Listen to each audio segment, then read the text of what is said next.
اللہ الرحمن الرحیم۔ السلام علیکم پیارے دوستو، آپ کی خدمت میں لے کر حاضر ہوئے ہیں حضرت مولانا قاری محمد حنیف صاحب ملتانی کا خوبصورت بیان۔ دوستو بیان کا عنوان ہے ہیپی نیو ایئر 2025، نیا سال منانا، نئے سال کی خوشیاں منانا کیسا ہے۔ خوبصورت بیان ہے، خوبصورت انداز میں حضرت مولانا قاری محمد حنیف صاحب ملتانی رحمۃ اللہ علیہ بیان فرما رہے ہیں، لہذا آپ سے گزارش ہے کہ بیان کو پورا سنیں۔ چلیے ہم آپ کو لے چلتے ہیں بیان کی جانب۔ اور یہ ساری چیزیں قدردانی کی ہیں۔ جب مسلمان قرآن کریم کی قدردانی کیا کرتے تھے تو ان کے یقین اور نظریات کچھ اور تھے۔ مسلمان کا یہ یقین تھا کہ قرآن کریم کا ایک ایک لفظ حق ہے، سچ ہے، پک ہے۔ کیوں؟ اس لیے کہ اس نے تو جس نے قرآن مجید ہاتھ میں اٹھایا اور سورۃ فاتحہ کی تلاوت کی اور الف لام میم کے بعد وہ جب پڑھنے لگا تو قرآن مجید نے خود کہا، اور میرے تلاوت کرنے والے پڑھنے والے ذالک الکتاب لا ریب فیہ، دل میں یقین کے ساتھ میری تلاوت نہ کرنا، کچا یقین رکھتے ہوئے میری تلاوت کرنے کی کوشش نہ کرنا۔ لا ریب فیہ، یہ وہ کتاب ہے جس کے آئین میں، جس کے قانون میں، جس کے احکام میں ذرہ برابر بھی شک کی گنجائش نہیں۔ وہ سب سے پہلے مطالبہ کرتا ہے، پہلے یقین کامل پیدا کر، اس کے بعد تلاوت کی طرف آنا، اور فرمایا ادب کرنا بھی سیکھ لے۔ لا یمسہ الا المطہرون، خبردار قرآن مجید کو بغیر وضو کے ہاتھ نہیں لگانا۔ کیوں؟ اس لیے تنزیل من رب العالمین، یہ رب کی طرف سے آیا ہوا کلام ہے، کسی آدمی کا کلام نہیں، کسی وزیر کا کلام نہیں، کسی بادشاہ کا کلام نہیں، یہ خداوند ذوالجلال کا کلام ہے۔ اس کی کریمی کا کیا کہنا؟ ارے رمضان المبارک میں اتنی رحمت عامہ کا دریائے کرم بہایا گیا، فرمایا اے میرے بندے تو مانگ، کیا مانگتا ہے؟ صحابہ کہتے ہیں کہ صبح سے لے کر شام ہو جاتی تھی، اور رات سے صبح سے لے کر شام ہو جاتی تھی، اور شام سے صبح آ جایا کرتی تھی، لیکن صحابہ کرام اس قدر اللہ پاک سے مانگتے تھے، ان کی آنکھ کا مانگتے مانگتے آنسو خشک نہیں ہوا کرتا تھا۔ اور آڑے سے آڑے وقت میں اور یقین اصل میں جب تک خدا کی ذات پہ یقین کامل نہ ہو، خدا کے کلام پہ یقین کامل کیسے آئے گا؟ اس کی ذات پہ یقین کامل پیدا ہونا یہ شرط ہے، لا بدی امر ہے۔ صحابہ کرام نے سرکار دو عالم صلی اللہ علیہ وسلم کے ارشاد پہ یقین کیا، مصیبتوں، تکلیفوں، پریشانیوں کی پرواہ نہ کی۔ تاریخ میں کوئی یہ ثابت نہیں کر سکتا کہ کبھی کسی صحابی نے یہ گلہ کیا ہو، یہ شکوہ کیا ہو کہ ایمان کی وجہ سے مجھ پہ مصیبتوں کے پہاڑ آ پڑے، میں نے بڑی غلطی کی ہے، ایمان قبول کر کے میں نے غلطی کی ہے۔ کوئی صحابی یہ نہیں کہتا، کبھی نہیں کسی نے، چاہے اس کی اپنی جان پہ پڑے، اور چاہے صحابہ کو اپنے بچوں کے قیمے اپنی آنکھوں سے دیکھنے پڑے، اور چاہے صحابہ اکرام اور صحابیات نے اپنے بچوں کو پیاسے اور بھوک کے مارے اپنی گود میں اتنی زبان باہر نکال کر تڑپ کر ایڑیاں رگڑ کر مرتے تو دیکھا، پر صحابی نے کبھی اس بات کا اپنے زبان سے اقرار نہ کیا اور گلہ نہ کیا، شکوہ نہیں کیا کہ خدا پر ایمان لانے کی وجہ سے میرے بچے کا کیا حال بنا ہے۔ آج وہ یقین نہیں، جنہیں وہ یقین ملا ان کے کچھ اور حالات ہیں۔ سیدنا ابراہیم علیہ الصلوۃ والسلام ہے، باپ بت گر نہیں بلکہ بت پرست ہے، بت بنانے والا ہے، بت پرست بھی ہے، بت پرست نہیں بلکہ بت گر ہے، بت بناتا ہے۔ عجیب تجارت نکال رکھی تھی خلیل اللہ کے باپ نے، والد نے۔ کئی لوگ یہ کہتے ہیں کہ آزر کی عقل ماری گئی تھی، پتھروں کے خدا بناتا تھا۔ پتھر کے خدا بنانا مشکل ہے، کیا ہم نے اپنے آپ کو خدا نہیں بنایا ہوا؟ قرآن کہتا فرأیت من اتخذ الہہ ہواہ، آپ ان لوگوں کو بھی دیکھیں گے جنہوں نے اپنی خواہشات کو، اپنی مرضیات کو اپنا خدا بنایا ہوا ہے۔ جو دل میں آ گیا، جو میرے پسند آئے وہ صحیح، اور جو میری سمجھ میں نہ آئے وہ غلط۔ قرآن کریم کا فیصلہ ہے کہ اے محمد عربی صلی اللہ علیہ وسلم، آپ ان لوگوں کو بھی تو دیکھیں گے جنہوں نے اپنی خواہشات کو، اپنی مرضیات کو، اپنی تمناؤں کو اور اپنی اغراض کو، اپنے مقاصد کو اپنا الہ بنایا ہوا ہے۔ آج ہم کب سوچتے ہیں کہ خدا کا فرمان کیا ہے؟ ہم تو یہ سوچتے ہیں کہ میری غرض کہاں ہے، میرا فائدہ کیسے ہے۔ بس یہ فرق ہے صحابہ کے ایمان میں، میرے اور آپ کے ایمان میں۔ صحابہ یہ کہتے تھے میری جان بچے یا نہ بچے، ایمان بچے. ہم کہتے ہیں کارخانہ لگے، بنگلہ بنے، کوٹھی تیار ہو، ایمان کا بیڑا غرق ہوتا ہے تو ہو جائے. یہ فرق ہے ہم میں اور صحابہ کرام میں. ابراہیم علیہ السلام کا والد بت بناتا ہے پتھر کے، اور ہم نے اپنے آپ کو بت بنایا ہوا ہے. جب اللہ تبارک و تعالیٰ کی ذات و صفات میں کوئی شرک کرتا ہے اس کی عقل کا دیوالیہ نکل جاتا ہے، دیوالیہ نکل جاتا ہے. ابراہیم علیہ السلام کے سر پہ ٹوکرے میں پتھروں کی بت بنا کر کے رکھ دیتا، جا میرے بیٹے خداؤں کو بیچ کے آ، معبودوں کو بیچ کے آ. میرے بیٹے خداؤں کو ابراہیم علیہ السلام بازار میں گلی میں نکلتے ہیں، آواز لگاتے ہیں لوگوں لے لو خدا پر ہیں جھوٹے، خدا خریدنے والوں آؤ، اللہ جس نے خدا خریدنے ہو وہ آ جائے. اور کبھی کبھی ایسا ہوتا کہ جو کل دے کر آئے تھے بچے عورتیں آئی، انہوں نے کہا کل جو تو خدا دے گیا تھا اس کا تو کان نہیں ہے، ہمیں تبدیل کر دے. کل جو تجھ سے ہم نے خدا مول لیا تھا اس کی تو ٹانگ نہیں ہے، لنگڑا خدا ہمیں نہیں چاہیے. تو ابراہیم علیہ السلام ایسے خداؤں کی جو پتھروں کے بنائے ہوئے تھے ان کے ناک میں رسی ڈال کر نیچے گھسیٹ کر لاتے. باپ کہتا یہ کیا؟ انہوں نے کہا یہ لینے والوں نے واپس کر دیے، مجھے ٹوکرے میں رکھتے ہوئے بھی شرم آئی. آئے آئے ابراہیم تم کتنے خدا کو مانے ہوئے ہو، تم ہر رنگ میں یہ سمجھانے کی کوشش کر رہے ہو کہ خدا کے سوا حاجت روا کوئی نہیں، مشکل کشا کوئی نہیں، بگڑی بنانے والا کوئی نہیں، ارے کسی کو بسا کر اجاڑنے والا کوئی نہیں، آباد کو برباد کرنے والا کوئی نہیں، اور برباد کو آباد کرنے والا اس کی ذات کے سوا کوئی آئی نہیں. سیدنا ابراہیم علیہ السلام کی یہ حرکتیں دیکھتا رہا آزر کہنے لگا مجھے پتا چل گیا تو میری بات کے خلاف ہے، میں بت بناتا ہوں، خدا بناتا ہوں، تو ان کے خلاف معلوم ہوتا ہے. بس تھوڑا سا موقع مل گیا خلیل اللہ کو، فرمانے لگے اے میرے محبوب صلی اللہ علیہ وسلم وَاذْكُرْ فِي الْكِتَابِ إِبْرَاهِيمَ إِنَّهُ كَانَ صِدِّيقًا نَبِيًّا. اے میرے نبی صلی اللہ علیہ وسلم اپنی کتاب مقدس میں ذرا ذکر تو کرو ابراہیم علیہ السلام کا، کتنے سچے پیغمبر تھے. انہوں نے اپنے باپ سے کہا اذ قال لأبیہ یا ابتی لم تعبد ما لا يسمع ولا يبصر ولا يغنی عنک شیئا. اے میرے ابا جان ان خداؤں کی، ان بتوں کی پوجا کرنے سے کیا فائدہ جو نہ نفع پہنچا سکے، نہ نقصان پہنچا سکے، نہ دیکھ سکے، نہ سن سکے. آج سارا چاند کہتا ہے ابراہیم علیہ السلام کا والد پاگل تھا، وہ لوگ بڑے بے وقوف اور احمق تھے جو پتھروں کو خدا مانتے تھے، جو نہ سنے نہ دیکھے، نہ نفع نقصان کے مالک بن سکے. ارے تم کون سے عقل مند ہو، آج تم نے خدا کو چھوڑ کر خدا کے بندوں کو مشکل کشا سمجھا ہوا ہے. کیا آج لوگ نہیں کہتے فلاں یوں کر دے گا، فلانا ملک کو آسمان میں لے جائے گا، فلانا ملک کو چاند پہ پہنچا دے گا، فلانا ملک کو یوں کر دے گا. اللہ پاک فرماتے ہیں او ظالمو تم اپنی زبانوں سے کیا بک رہے ہو، الیس اللہ بأحکم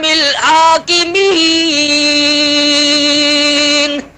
کون ہے مجھ سے بڑا بادشاہ، کون ہے زمینوں کا مالک، کون ہے آسمانوں کا مالک.